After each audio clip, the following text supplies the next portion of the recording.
तसं over the period सर्जरीमध्ये पण खूप चेंजेस झाले. त्याच्या भीती बसल्यात लोकांच्या मनात.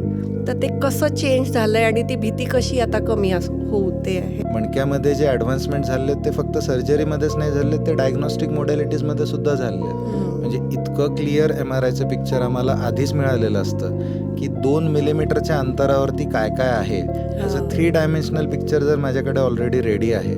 अक्षरशः माझ्याकडे जो दुर्बीण म्हणजे एंडोस्कोप मी जो वापरतो त्याच्यामध्ये 22 पटीने मॅग्निफाईड मला व्ह्यू मिळतो, तो पण एका 4K मॉनिटरवरती, स्क्रीनवरती. तर ह्याच्यामध्ये 7 मायक्रॉनची RBC सुद्धा मला फोकस करून झूम करून बघता येते. त्या लेवलपर्यंतचं मला प्रिसिजन इंट्राऑपरेटिव्हली मिळतं. सेम डेला संध्याकाळी मी तुम्हाला उभं करणार, चालवणार, दुसऱ्या दिवशीपासून मी तुम्हाला 24 तासामध्ये डिस्चार्ज करून घरी पाठवणार. इतक्या स्पेसिफिक किंवा इतक्या प्रेडिक्टेबल ह्याला आपण करू शकतो.